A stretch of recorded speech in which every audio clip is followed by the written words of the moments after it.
These are 5 questions to never ask on a sales call. They're giving rookie energy. If your goal is to persuade someone to buy your product or service, then you're already on pretty thin ice. But if you ask any of these 5 questions, you're absolutely fucked. The first question is, does that make sense?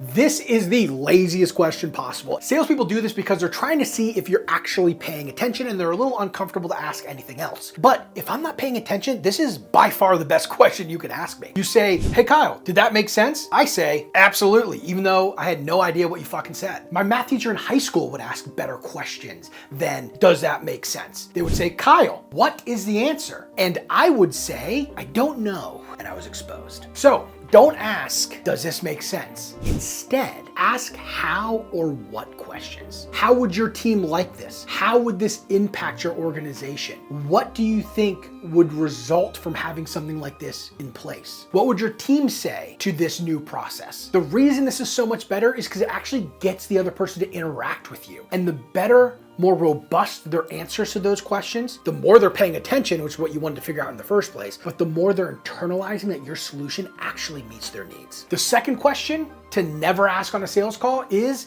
how would that impact you personally?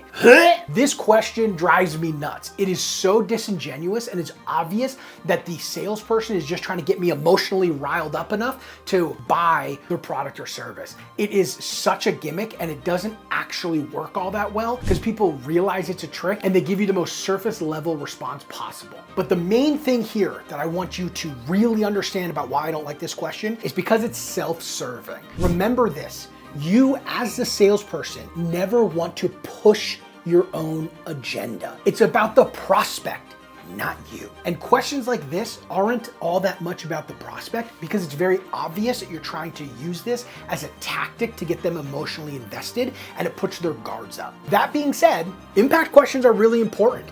It's very important for the prospect to articulate the impact your solution is going to have on their organization. So how can you ask this without it feeling like such an icky, salesy question? Simple, by properly leading into the question. Let me give you an example. Typically when I speak to CEOs, they tell me they expect the impact of this to be A, B, or C. I'm curious, from your perspective, what do you expect the outcomes to be of having a solution like this? That applies if you're selling software, selling a service. What you want to do is give them information that you have gotten feedback from other people and you understand what the impacts generally are, and you're asking them to share with you what the impacts are from their perspective. This gives them context to how other people have answered the question, and they know that it's coming from more of a genuine place, not just an emotional trick to try to get them attached to a sale. The third question to never ask on a sales call is, what is your budget? Now, this is a bit of a controversial one because a lot of people will tell me, but wait, if they don't have the money,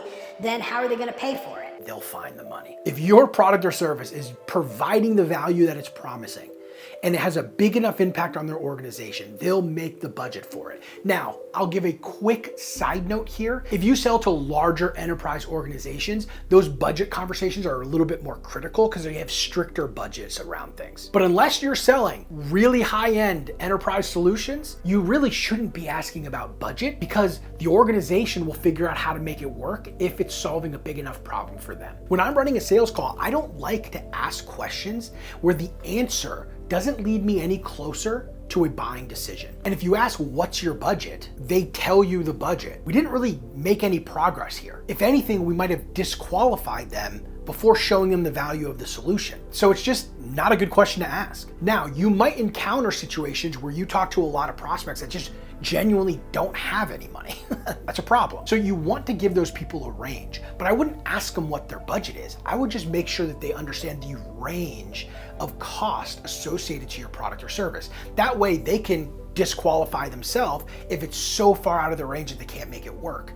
But if the problem they're trying to solve justifies the budget range that you gave them, they're still gonna hear you out because they want to see if that is the case. The fourth question to never ask on a sales call is, quote, are you ready to buy today? This one's so insane, but it gets asked quite a bit. I was cold called by Grant Cardone's sales training company, and they wanted to see if I wanted to buy sales training for my sales team that I was running at the time. I said, hey, I'm open to taking a look at it. scheduled a meeting for their salesperson. The salesperson came on the phone, said a couple of stuff, and then immediately said, and at the end of this call, I'm gonna ask for the sale. So are you ready to buy today? And I said, no, I'm not ready to buy today. I have to go and talk to somebody else in my organization, make sure that they also give me the thumbs up to spend the money. And he wanted to cancel the call right there and wait and redo the call with the other person on. We were a smaller organization. That other person was the CEO of the company. He was not gonna hop on a sales call to evaluate sales training. He totally relied on me to have those kind of conversations. And I had the authority to say, hey, this is the sales training that I want. But I still needed to tell him how much it cost. And if the product was under 10 grand, he would have just said yes and we would have bought the thing. So was I the decision maker? Yeah, but I still needed to talk to somebody else. But they cold called me the day before. It's not like this was a big initiative that I'm pushing. This was totally out of the blue. And it really rubbed me the wrong way, and it felt super, super weird. And it breaks one of my big rules. My big rule of sales is that you put the prospect first. And a question like this is putting your needs as the salesperson above the needs of the prospect. And that is just absolutely not what you want to be doing. Instead, at the beginning of the call, pre-frame and let the prospect know, quote, at the end of this conversation, I'll be asking if it makes sense for you to move forward. You don't need to put them on the spot. You don't say, are you ready to buy today? You don't need to be aggressive. You can let them know you're gonna ask for the sale at the end, but you don't need to put them on the spot and ask them to commit to making a sale today. That is a lot to ask somebody to do before they've ever seen your product or been walked through your service. And the fifth question here is probably the funniest. What's it gonna take to earn your business? This is primo car salesman from 1995.